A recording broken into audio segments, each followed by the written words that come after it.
Every January, a small Utah ski town becomes the center of the filmmaking universe. Filmmakers carry hard drives like they carry hope, desperately, and with trembling hands. The air in Park City is thin, cold, and electric with ambition and anxiety. For decades, Sundance Film Festival meant one thing: a real shot at changing cinema. It was the place where unknowns became legends, and legends began their fall. The myth of Sundance was built on chaos, risk, and the hunger of outsiders. But myths are fragile things, and this one has been cracking for years. To understand what Sundance lost, you first have to understand what it once was. This is the story of a revolution that slowly became the thing it fought against. In 1978, the Utah Film Commission was struggling to attract any serious attention whatsoever. A small festival called the U.S. Film Festival was dying quietly in the mountains. Robert Redford saw something no one else could see in that struggling, overlooked event. He believed American independent film needed a home,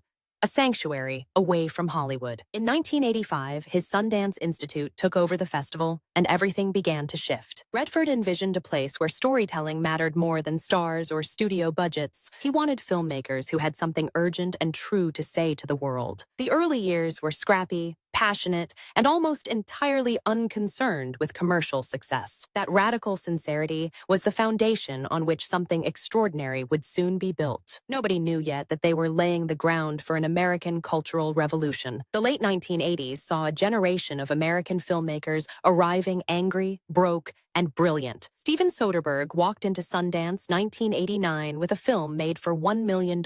Sex, Lies, and Videotape won the Palme d'Or at Cannes and rewrote the rulebook. Suddenly, a film about real people having real conversations could change your entire life. Quentin Tarantino followed with Reservoir Dogs, a film that felt like cinematic lightning. The early 90s produced a relentless wave of voices that Hollywood could not ignore. Clerks, Slacker, El Mariachi.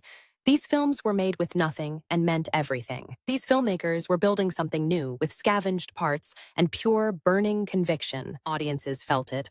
That rare electricity of watching art that genuinely needed to exist. Sundance was the spark plug, firing an entire engine of American creative independence. For one glorious decade, the festival was the most vital place in world cinema. When a film makes $10 million on a $40,000 budget, everyone notices. Hollywood executives began flying into Park City with checkbooks and very careful smiles. The studios launched specialty divisions: Fox Searchlight, Miramax, Sony Pictures Classics. These arms of the major studios were designed to look independent while being anything but. Miramax, under Harvey Weinstein, became infamous for its aggressive acquisition and award campaigns. The awards machine changed what films got funded, programmed, and eventually celebrated at Sundance. Slowly, the festival began selecting films that were safe enough to be sold. Risk started to look like liability, and ambiguity was rebranded as a marketing problem. The outsiders who built the festival found themselves slowly pushed toward the margins. What had been a revolution was becoming a pipeline,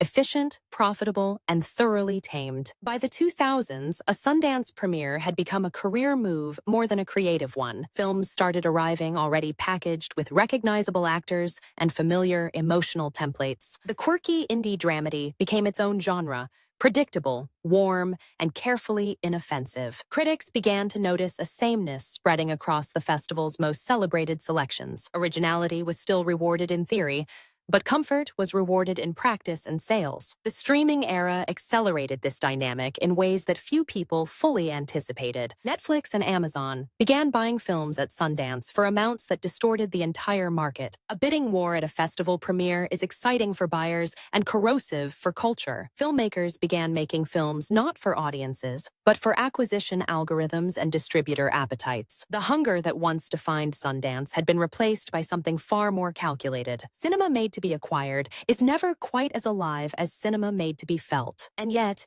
even as the system calcified, extraordinary films kept finding their way through. Beasts of the Southern Wild arrived in 2012 and reminded everyone what wonder looked like. Moonlight premiered at Telluride, but its Sundance cousins proved the hunger still existed. Films like Hereditary and Get Out launched genre cinema into serious critical conversation. These films proved that the audience for challenging, unsettling work had never disappeared. There were always programmers inside Sundance fighting to keep keep the radical spirit alive. The documentary section continued producing some of the most vital journalism in any medium. Films about justice, identity, and power found their audiences through the festival's platform. The contradiction at the heart of Sundance was that it was still capable of genuine surprise, but a festival defined by surprises should never feel like it needs defending. For most of its history, Sundance's definition of independent was quietly and narrowly white. The films that broke through reflected a specific American experience and almost no other. Critics and filmmakers of color had been pointing this out for decades without sufficient response. The industry reckoning of 2020 forced a long overdue examination of whose stories got funded. Sundance launched programs aimed at supporting filmmakers from underrepresented communities worldwide. But structural change is slower and harder than any press release ever makes it sound. The gatekeeping function of any prestigious festival is inseparable from questions of power. Who decides what gets selected is always also deciding what stories matter to culture. The most vital independent cinema today is often being made entirely outside traditional festival circuits. That is either a sign of healthy expansion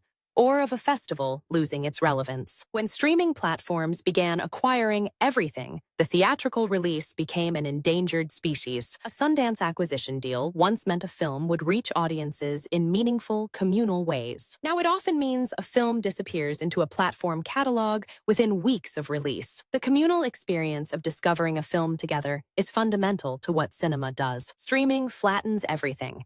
The masterpiece and the mediocre thumbnail sit side by side. The economic model that once sustained independent cinema has been systematically dismantled. Art house theaters are closing across America at a rate that should terrify anyone paying attention. Without the ecosystem of theatrical release, a festival premiere becomes a beautiful and hollow gesture. Sundance cannot fix the economics of cinema, but it could lead the argument more loudly. The silence from the festival on the streaming crisis has been its most telling failure. The word independent in cinema has never described a budget.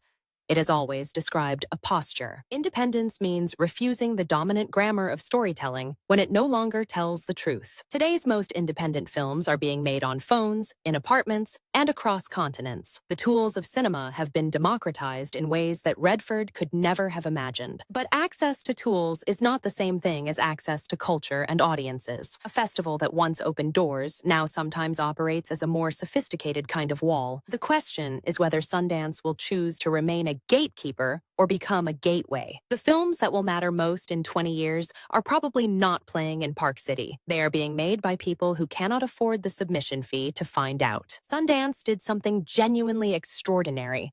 It proved that personal cinema could move entire cultures. It gave a generation of filmmakers permission to believe their vision was worth fighting for. That gift is real, and it should be acknowledged before delivering the harder verdict. But institutions that worship their own origin myths eventually stop being able to create new ones. The revolution cannot be curated. It must be surrendered to, or it becomes a monument. The most dangerous film being made right now is not in competition at any major festival. It is being made by someone with nothing to lose and everything honest to say. That has always been the purest definition of independent, and it always will be. Sundance must decide whether it exists to celebrate that spirit or merely to manage it. The mountain is still there, cold and waiting, for whoever is brave enough to climb it.